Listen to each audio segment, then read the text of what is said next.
जिन्होंने देश के अंदर सनातन धर्म से जुड़े हुए उन मानबिंदुओं को नष्ट करने का काम किया था, और क्यों किया था, उसके पीछे की नीयत क्या थी?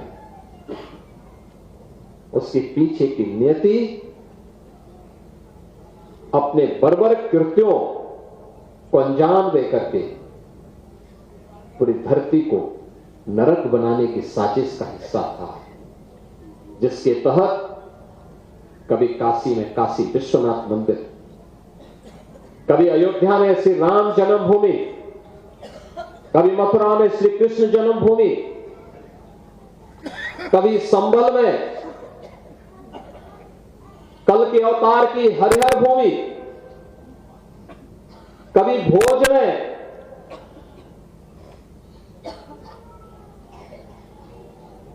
ज्ञान के अधिष्ठात्री देवी मां सरस्वती के पावन मंदिर को नष्ट किया जाता है, तोड़ा जाता है, अपवित्र किया जाता है। इन मंदिरों को तोड़ने से उनका कुल और वंश ही नष्ट हुआ होगा जिन्होंने इन मंदिरों को अपवित्र किया है। ये फैले फुले नहीं हुए होंगे, लेकिन उन्होंने दिखाया तो। और ये कारण है, जब मैं आज पूछता हूं कि भाई जिन लोगों ने मंदिर तोड़े थे उनकी क्या स्थिति है वर्तमान में, तो लोग बताते हैं कि औरंगजेब के परिवार के लोग, उसकी वर्तमान खानदान, मुझे कोई एक दिन बता रहा था जबकि कोलकाता के पास वो रिक्शा चलाते हैं, तो मुझे बताओ अगर उसने कूड़े किए होते, इन मंदिरों को तोड़ा नहीं होता तो रिक्शा चलाता क्या? ये दुर्गति को प्राप्त करता, ये उसकी दुर्गति है। उसने ईश्वर की अवमानना की है। तो सीएम योगी आदित्यनाथ का बयान आपने अभी सुना, इस पर अपने मेहमानों से बात करेंगे, लेकिन उससे पहले अब आपको उन मुगल आक्रांताओं के बारे में बताते हैं जिनके बारे में कहा जाता है कि इतिहास में उन्होंने मंदिरों को तबाह करने का काम किया, और आज उनके वंशजों का क्या हाल हुआ। तो समझिए, पहले बात यहां पर करते हैं मोहम्मद गौरी की। अजमेर के कई मंदिर तोड़े, 2.5 दिन का झोपड़ा, आप सब जानते हैं। अब मोहम्मद गौरी के संतान ही नहीं हुई, गौरी की सल्तनत पर गुलामों ने कब्जा कर लिया, तो यहां वंश मिट गया। उसके बाद दूसरे नंबर पर कुतुबुद्दीन ऐबक, गुलाम वंश। कुतुब मीनार का मामला आपने देखा, कितनी चर्चा उस पर हो रही है। कुव्वतुल इस्लाम, यह भी आपने देखा क्या किया उसके साथ। अब ऐबक की हत्या उसके ही दामाद ने कराई। ऐबक के वंश का आज कोई भी नामो निशान नहीं है, तो यह एक वंश मिट गया। उसके बाद तीसरे नंबर पर बात तुगलक वंश की। हजारों खंभों वाला मंदिर वारंगल में, अटाला मस्जिद जौनपुर जिस पर विवाद चल रहा है, इनकी देर। आखिरी तुगलक शासक को उसके सलाहकारों ने मार डाला, और तुगलक की वंशावली का दुनिया में नाम लेने वाला कोई भी नहीं है। आखिर में बात करते हैं मुगल वंश की। अयोध्या राम जन्मभूमि विवाद, मथुरा श्री कृष्ण जन्मभूमि विवाद, वाराणसी ज्ञानवापी मंदिर तोड़कर मस्जिद बनाने का दावा, यह सब इनकी देन है, मुगलों की। आखिरी शासक के बच्चों को अंग्रेजों ने मार दिया। अब 2 प्रिंस को दिल्ली में चौराहे पर गोली मार दी गई, और कुछ वंशज आज रिक्शा चलाकर जी रहे हैं। मुख्यमंत्री योगी आदित्यनाथ ने भी इस बात का जिक्र किया। तो ये हाल हुए उनके जिन्होंने मंदिरों की दुर्गति की, ऐसा मुख्यमंत्री योगी आदित्यनाथ ने बताया। बाकायदा उदाहरण भी इसका यहां पर दिया। और हमारे साथ में कुछ मेहमान जुड़े हैं, उनसे हम आपको मिलवाते हैं। हमारे साथ में स्वामी चक्रपाणी महाराज जुड़े हुए हैं, अध्यक्ष हिंदू महासभा के। साध्वी प्रज्ञा भारती जी, हिंदू धर्मगुरु, हमारे साथ में है। दानिश कुरैशी जी, राजनीतिक विश्लेषक, हमारे साथ में जुड़े हुए हैं। हाफिज नूर अहमद अजहरी साहब, राजनीतिक विश्लेषक, हमारे साथ में जुड़े हुए हैं। आप सभी का बहुत बहुत स्वागत है। स्वामी चक्रपाणी महाराज जी, मुख्यमंत्री योगी आदित्यनाथ ने जो बात आज कोट की, जिसने मंदिरों की दुर्गति की उसकी दुर्गति हो गई, उनका वंश पूरी तरह से खत्म हो गया, क्या संदेश देना चाह रहे थे? हिमांशु जी, देखिए, उत्तर प्रदेश के मुख्यमंत्री माननीय योगी आदित्यनाथ जी मुख्यमंत्री के साथ एक आध्यात्मिक धर्म गुरु हैं। सवाल इस बात का है कि हिंदू सनातन धर्म की ये मान्यता है कि कोई भी धार्मिक स्थलों को या कोई भी इस तरह के कृत्य करता है, पाप करता है, तो निश्चित रूप से उसको भुगतना पड़ता है। वो भुगते या आने वाले उसके नस्लें भुगते। निश्चित रूप से हमारे यहाँ सनातन धर्म में पहले प्राचीन काल में कुएं, आश्रम, मंदिर बनाने की एक प्रथा थी कि बनाते थे लोग, और बना करके लोग अपने को धन्य समझते थे, क्योंकि स्वर्ग और मोक्ष की कामना हमारे सनातन धर्म में बताई गई है। इसमें कोई दो रानी की मुगल जो आए, आज वर्तमान में मुगलों की पैरवीकार कुछ लोग बन रहे हैं, लेकिन मुगल मात्र एक लुटेरे थे जो भारत में लूटने के लिए आए थे। वो धन दौलत लूटते तो अलग बात थी, लेकिन मंदिरों को उन्होंने जिस प्रकार से लूट करके और उसको कब्जे किया और उस मंदिरों को मस्जिद के रूप में कन्वर्ट किया, उस मंदिरों के जिस प्रकार प्रतिमाओं की जो है बेइज्जती किया और अपमान किया, तो उसकी खामियाजा ये कि आज मुगलों के औलादे जो है आज भीख मांगने पे मजबूर है। तो निश्चित रूप से देश दुनिया देख ले, माननीय योगी आदित्यनाथ जी ने बिल्कुल सही कहा। अच्छा। और ये समझना होगा कि किसी की भी आस्था को अगर ठेस पहुंचा रहे हैं तो आपका परिणाम यही होगा। और मुगल तो आज भी भगवान चित्रगुप्त के दरबार में उनको रौरव नरक मिला हुआ है। वो आज भी निश्चित रूप से मुझे पूरा विश्वास है कि वो कढ़ाई में तले जा रहे होंगे, क्योंकि जितना कृत्य मुगलों ने किया है, औरंगजेब ने किया, और तो ये संदेश देने की मुख्यमंत्री योगी आदित्यनाथ ने कोशिश की है ना, यही संदेश देने की कोशिश की है कि अगर आप किसी का मन दुखाएंगे, किसी के धार्मिक आस्था के साथ अगर आप खिलवाड़ करेंगे तो आपकी दुर्गति होगी। बिल्कुल। और हाँ बिल्कुल। और हिमांशु जी एक बात और कहना चाहता हूं, हमारा शास्त्र स्पष्ट कहता है कि वरम ही नरके वासो न तो दुष्चरिते गृहे नरकात छियते पापम कुग्रहान निवर्तते, यानी नरक में निवास कर लो लेकिन दुष्चरित्र और इस तरह मंदिर तोड़ने वालों के साथ मत रहो, क्योंकि आपकी पाप और बढ़ जाएगी और पुण्य क्षय हो जाएगा। तो मैं आज जो मुगलों का साथ देने वाले हैं उनसे मैं कहना चाहता हूं, मत दो, वरना वही हाल होगी जो मुगलों का हुआ, जो मुगलों के खानदान का हो रहा है। तो इसलिए पाप की वृद्धि न करो। जो मंदिर हमारे अभी भी दिखाई दे रहे हैं उसको सौंप दो और भगवान का नाम लो और आगे बढ़ो। नहीं तो निश्चित रूप से जो दानिश कुरैशी जी, जब स्वामी चक्रपाणी जी अपनी बात रख रहे थे तो दानिश कुरैशी जी को हंसी भी आई थी, मुस्कुरा भी रहे थे। तो दानिश कुरैशी जी, आपकी मुस्कुराहट के पीछे की वजह बताइए। देखिए, मैं आपको एक बात कहूँ, चक्रपाणी जी जो वरिष्ठ हैं, मित्र भी हैं हमारे, कई बार हम पैनल पे बैठे होते हैं जी। अब मुझे सबसे पहले तो ये समझ में नहीं आता कि योगी जी को ये ज्ञान किसने दे दिया कि मतलब जिसकी कोई आगे की संतान नहीं है या वंशावली नहीं है, वो लोग जो हैं वो मतलब बुरे लोग हैं, ऐसा उनसे किसने कह दिया? क्या भगवान ने आके उनको कह दिया? और अगर ये व्याख्या बताते हैं वो, तो फिर आपको सवाल इतने सालों से पूछना पड़ेगा संघ परिवार से कि कई वर्षों तक वो संघ चालक बन के बने रहे और शादी तक नहीं करते थे। जब शादी ही नहीं करेंगे तो वंशावली कहां से चलेगी, बताइए?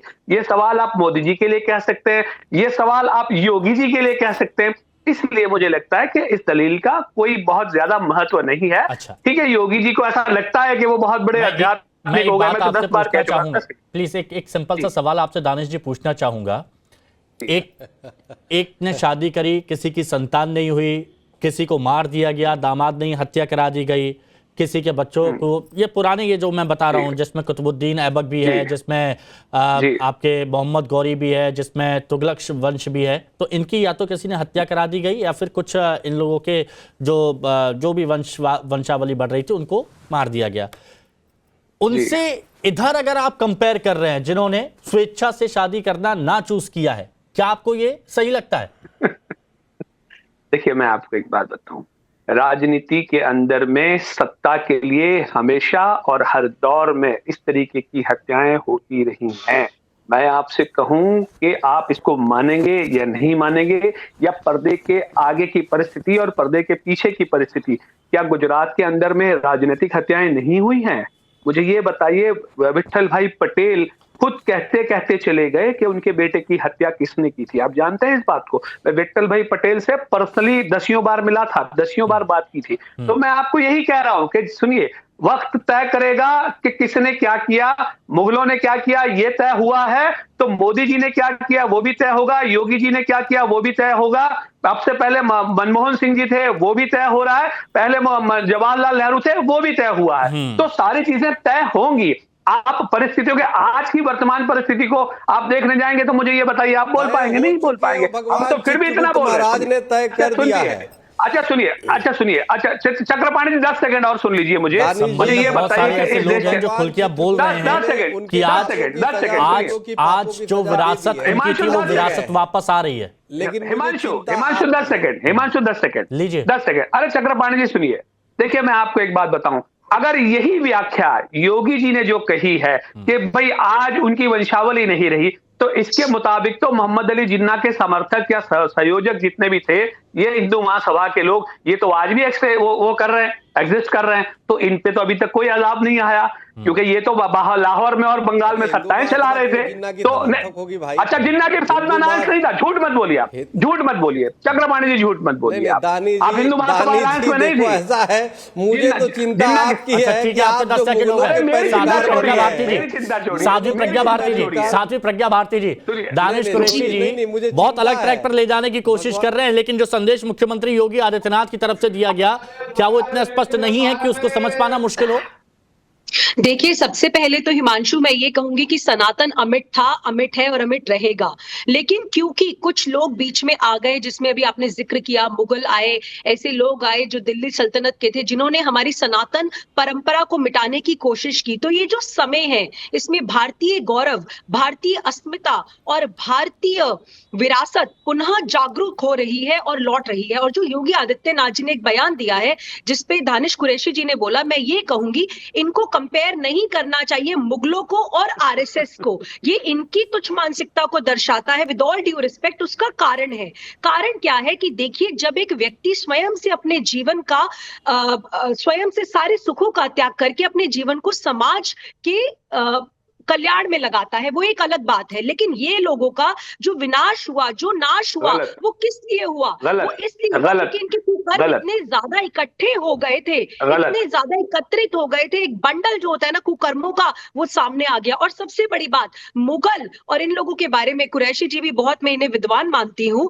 ये जानते हैं, बहुत अच्छे से पढ़े लिखे हैं, लर्नेड है। आप बताइए, ये लोग तो विलासिता पूर्ण जीवन जीते थे और इनके वंश कैसे खत्म हो गए? इनकी विकृत मानसिकता थी। लेकिन आरएसएस, ये वो लोग हैं जिन्होंने अपना समाज, अपना जीवन, अपनी संपूर्ण जिंदगी अपने देश के हित के लिए लगा दी, देश के लोगों के लिए लगा दी। इसीलिए इन दोनों को कंपेयर ना किया जाए, पहली बात। और दूसरी बात, आज युवा जाग रहा है, भारतीय युवा जाग रहा है, तो मैं ये कहूंगी आप उन्हें बरगलाए मत, आप उन्हें सही रास्ता दिखाएं। जो योगी जी ने कहा है बिल्कुल सही कहा है, और इसको आपको भी समर्थन करना चाहिए। जवाब दीजिए फिर अजहरी साहब, तो भारत के बारे में बोले। 30 सेकंड। मैं तो एक बात कहूं,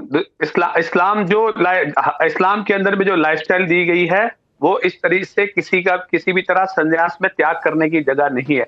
लेकिन अगर हिंदुइज्म की बात की जाए, मैं तो बहुत ज्यादा ज्ञानी नहीं हूँ, सुनिए, देखिए, इंटरप्ट मत करिए, आप इंटरप्ट मत। देखिए, मैं तो बहुत ज्यादा ज्ञानी नहीं हूं हिंदू धर्म के बारे में, लेकिन जो बेसिक छोटी छोटी चीजें जानता हूं, उसके मुताबिक मुझे ये समझ में आता है कि सन्यासी जो होता है, त्यागी जो होता है वो, और भोगी जो होता है वो, मतलब योगी और भोगी, इन दोनों का मेल मिलाप शायद हिंदू धर्म के मुताबिक वो नहीं हो सकता। आप देखिए, मोम का साथ नहीं हो सकता। ओके, अच्छा, साध्वी प्रज्ञा भारती ने बताया कि विलासिता कैसे वहां पर जो अतताई थे उन पर हावी थी, और उसी वजह से वो कैसे मिट गए, ये उन्होंने बताया।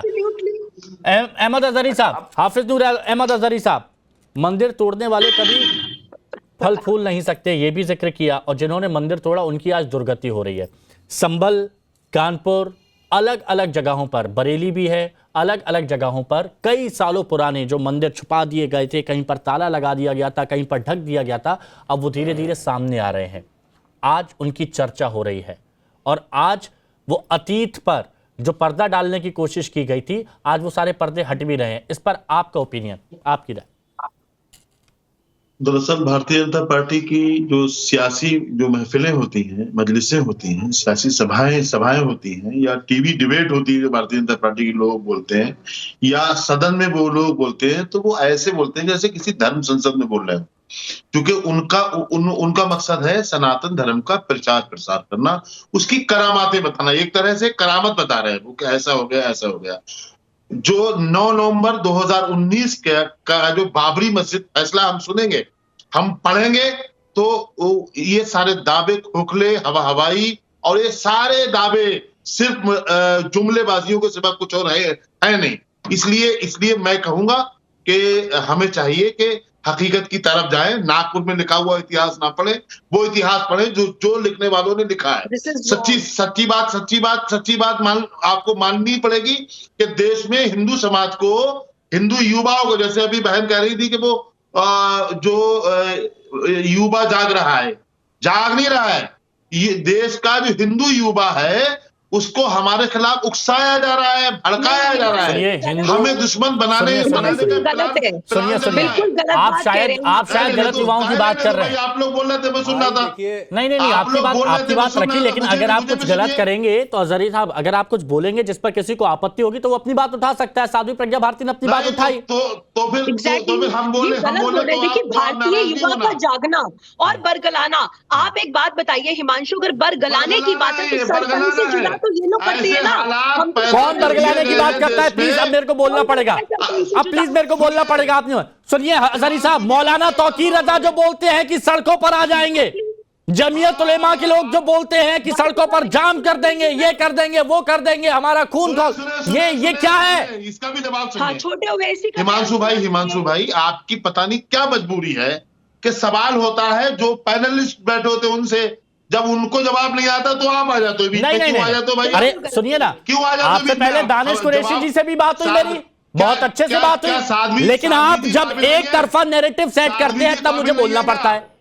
आपके मुकाबले में साध्वी जी हमें जवाब दे रही थी, आप डिबेट कराए। नहीं सुनिए ना, अगर आप फेक नैरेटिव यहां पर प्रस्तुत करेंगे तो मुझे बोलना पड़ेगा, क्योंकि जब मैं ये दोपहर की डिबेट करता हूं यहां पर कोई फेक नैरेटिव नहीं चलता है। किसी मुसलमान के पक्ष में खड़े नहीं, मुझे बस बताइए ना, मैं क्यों पक्ष में खड़ा हूं तौकीर रजा के? पक्ष में खड़े हो जाते हो, आपकी आदत है ये, नहीं जो भी है। मैं जो सही होता है उनके साथ में खड़ा होता हूं, चाहे वो दानिश कुरैशी हो, चाहे वो अजहरी हो, चाहे वो साध्वी प्रज्ञा भारती हो। लेकिन अगर आप नैरेटिव वाली बात करेंगे तो मुझे खड़ा तो होना ही पड़ेगा। बताइए ना मौलाना तौकीर रजा, कौन भड़का रहा है युवाओं को, मुस्लिम युवाओं को? बताइए। हम बोलेंगे तो नैरेटिव होगा, योगी जी बोलेंगे तो उनका भाषण होगा, स्पीच होगी, बहुत अच्छा बोले हैं। आप ये बताने में लग जाओगे। आप ये पूरे बयान देखिए, आप ये बयान देखिए, क्या किसी को टारगेट किया गया? योगी जी ने जो बयान दिया है ये युवाओं को हमारे खिलाफ भड़काया है। अच्छा जहां एक मिनट सुनो,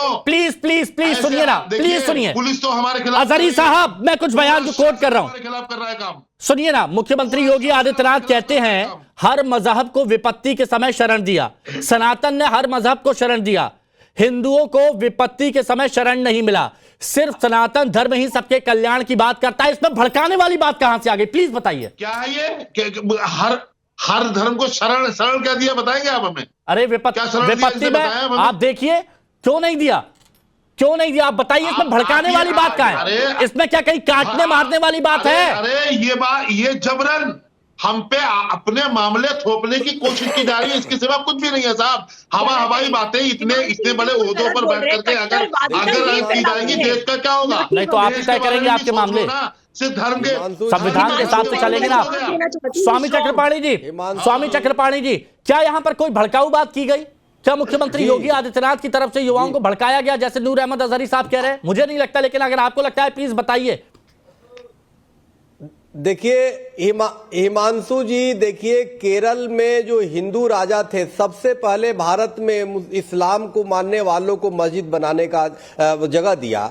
और कितनी दुर्भाग्य है कि अजहरी साहब कह रहे कि हिंदू ने क्या किया और कैसे सबको सम्मान दिया। अरे भाई, आप भारत में ही जो बना सबसे पहले हिंदू राजा ने दिया। और पूरे देश वसुधैव कुटुंबकम का सिद्धांत किसका है? रुकिए अजहरी साहब, ये बताइए पूरे विश्व के परिवार मानने का सिद्धांत किसका है? ये हिंदू सनातन में है भाई, आप नहीं मानते। हिंदू सिद्धांत में हमारे वसुधैव कुटुंबकम को मानते, सर्वे भवन्तु सुखिनः सर्वे सन्तु निरामया को मानते।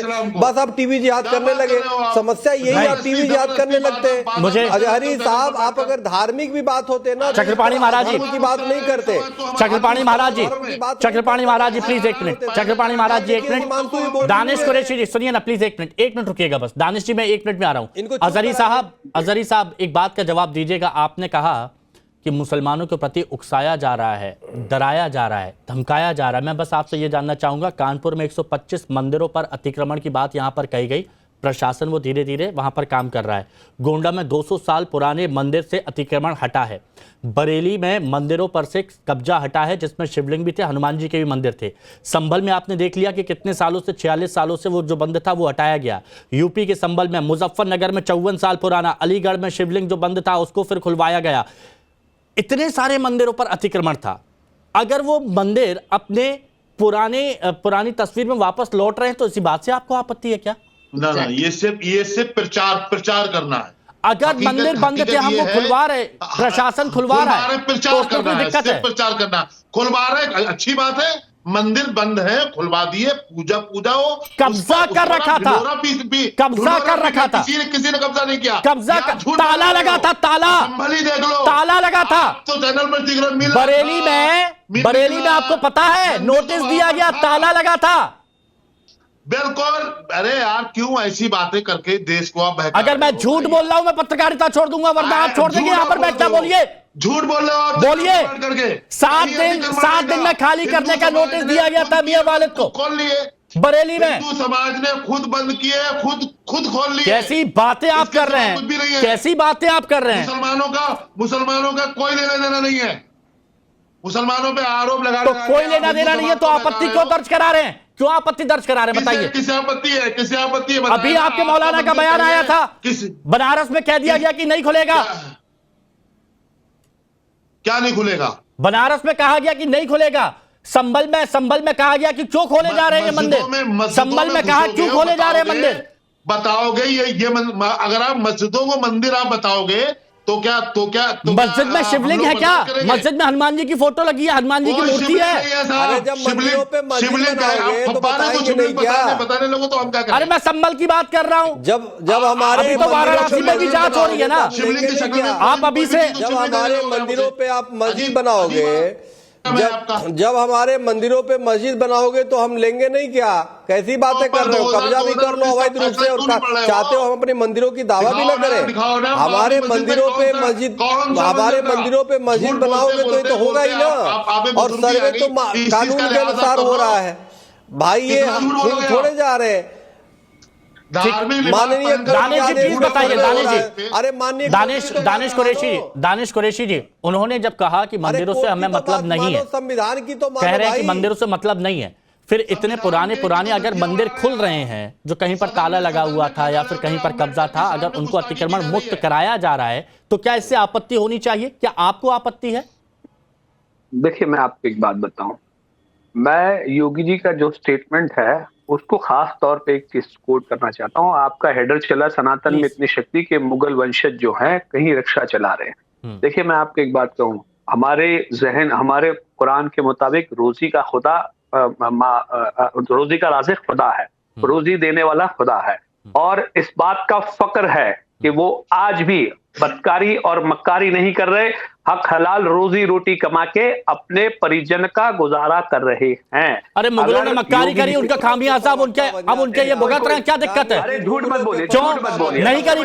नहीं करी, बताइए। मुगलों ने नहीं किया, मंदिर ने तोड़ा, ये मक्कारी नहीं थी, ये मक्कारी नहीं थी। मुगलों के बारे में बात करी, क्यों मिर्ची लग रही है आपको अजहरी साहब?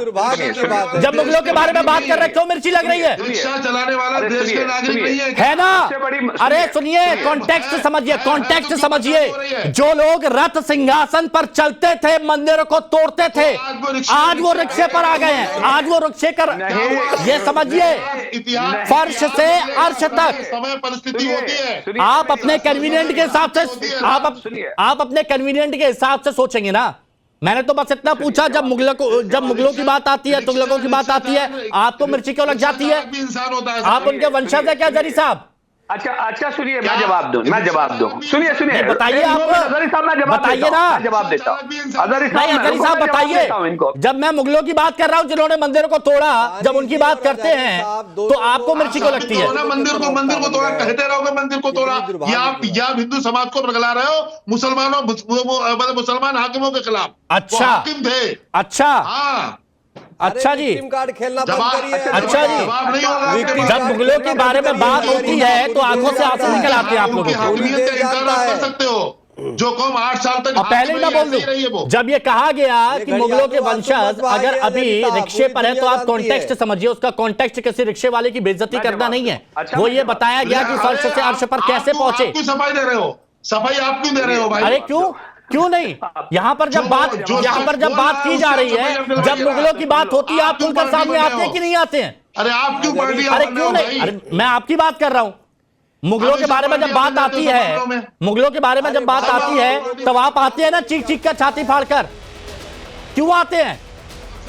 क्यों आते हैं? या तो आप उनको बोलते हैं कि उन्होंने जो किया सही किया।